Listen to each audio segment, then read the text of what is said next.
Jordan Spieth, 4th year in a row down to Australia, defending champion. Your coach, who's caddying for you this week, Cameron McCormack, Australian. What is it you love about our country and our people so much? Cam was, you know, it didn't really matter his nationality when I started working with him. I was highly recommended to him 11 plus years ago. But I love coming down here. The people remind me of home. This golf course is pretty similar. It's a little more difficult. Got to play in the wind, got to play on this Bermuda grass. But coming to Sydney is totally different from home too. Getting to travel this far across the world to somewhere where I can have that kind of comfort, same language, same kind of food, probably better food. But then to have the scenes and kind of the active lifestyle that you get in Sydney, and to be able to kind of go out there and do a bunch of things has been a pretty awesome experience. Yeah. Some of that Tex-Mex in Dallas is pretty good. Yeah, it's phenomenal. You're right. Mexican food, it's a little different. To the outsider, it seems like you've got pretty much everything in your life figured out. But can you confirm a rumour that your body surfing skills at Bondi Beach may need a little fine-tuning? No, they've been fantastic. They've been fantastic. No, we have done that. Probably go out there on Friday. I'll play in the morning Friday, and got to do our annual visit out to Bondi. Probably won't do much body surfing though. I used to go in with Michael, and I figured when we were both in there, if there were any sharks, they'd go for him over me.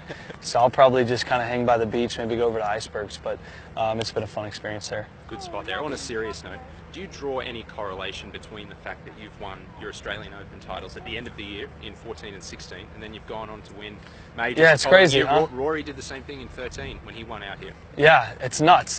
You know, it gets me even more psyched, you know, if I could, to come here, because I know that it's been a great propeller into a fantastic season. The 2 times I've won this event. So I don't know what it is. You know, you get that extra confidence boost as you go into, you know, the Christmas break and come out the new year kind of refreshed, confident, ready to go. The other year, I lost in a playoff, so that should have still built some confidence. But there's something about actually closing out the tournament that makes that much difference.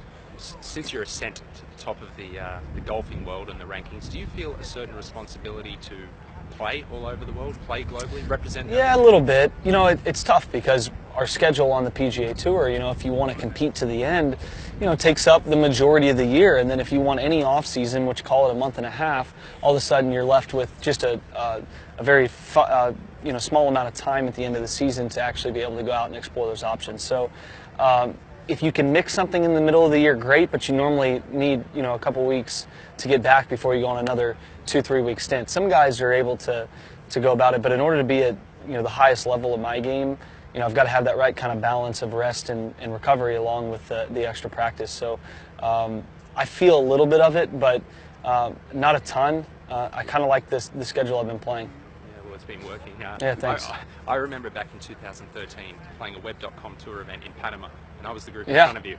I mean, that was only just over 4 years ago. At that point, you were just trying to establish yourself on a tour.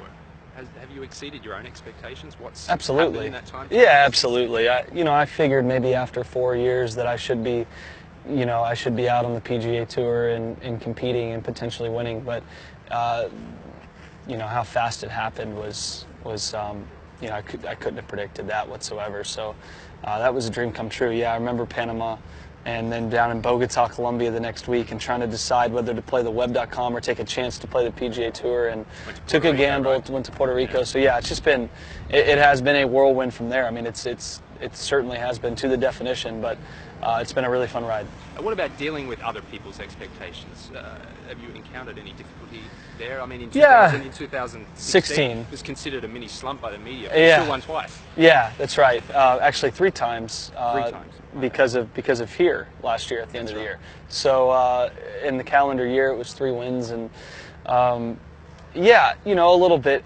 It's not really dealing with other people's expectations. It's more of, when it's voiced to me, being confident enough in myself to kind of trust the process going forward. And I struggled a little bit with that. With, you know, am I going about the process the right way? Because apparently with the questions I'm being asked, other people think I'm not. And it's just kind of throwing that out the window. Just doing you, being selfish in your decision making, where you're playing, how you're practicing, and understanding that in the grand scheme of things, we have a good plan. Throughout it all, you've remained very grounded, very humble. How much do you attribute that to the way you were raised? Yeah, you know, it's we're entertainers. You know, we play golf for a living. We're not superheroes. We're not heroes in any way. We're not protecting our own country like the real heroes are. Firefighters, police officers, you know, these guys that actually save lives. We're just entertainers.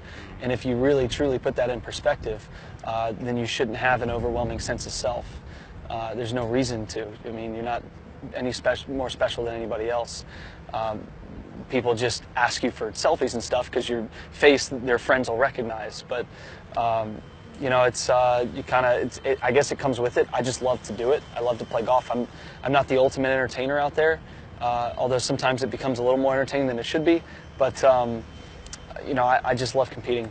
Yeah, well, that's such a brilliant insight and brilliant answer as well, and a great outlook. Your brother Stephen, younger brother Stephen, played basketball at Brown University, and he was a standout player there. He's an Ivy League school there in Rhode Island. How much does he lean on you for advice as he tries to forge his way to an NBA career? Yeah, a little bit. He's down in Buenos Aires now, playing in Argentina professionally. So we've had some conversations. He's going through his own kind of adjustment. He's going through his own being in the real world, trying to play at a higher level, step up his game, and I think he's really enjoying that a lot. So we're in contact a bit. It's a little more difficult when I control the ball in my own hands and he's got to rely on teammates as well. So team sport versus individual, the psyche's a little different, but can certainly be helpful on both sides of things. Seeing kind of what it takes from him, and then him asking me some questions as well. We've seen photos of you on social media taking buddies trips with Michael Jordan, Michael Phelps, Steph Curry, President Obama. We'd all love to be flies on the wall, but what do you take from mixing with such icons? Yeah, it just happened to be, none of those were put together by myself. I just happened to be in the right place at the right time, and getting to kind of speak and spend some time with some of those individuals has been really special. You kind of pinch yourself, and you're like, wow, these guys actually watch what I do, and they're asking me questions about what I do, and I've had pages of questions for all these guys. So they're more than, everyone's been very nice. It's kind of a small world at kind of the top of the athletic world, I guess, the entertainment world, I should say. The more you can lean on these guys that have been able to stay at the top for longer periods of time, maybe the easier it is. We'll see. All right, final question. Obviously winning the PGA Championship and capturing the career Grand Slam is a big goal. But looking into the crystal ball, ultimately, what's going to make Jordan Spieth happy and content? Honestly, if I can shoot my age someday, that's like my life goal at this point. Obviously, the PGA, I'd like another green jacket or more. But if I can live long enough and be healthy enough to be able to shoot my age someday, that'd be a tremendous goal. That's an awesome goal. Well, thanks very much for coming down to Australia. Yeah, of course. It's been a great ambassador for the game and thrilling our galleries. We wish you the very best for your career ahead. Appreciate it. Thanks, Jordan. Thanks a lot.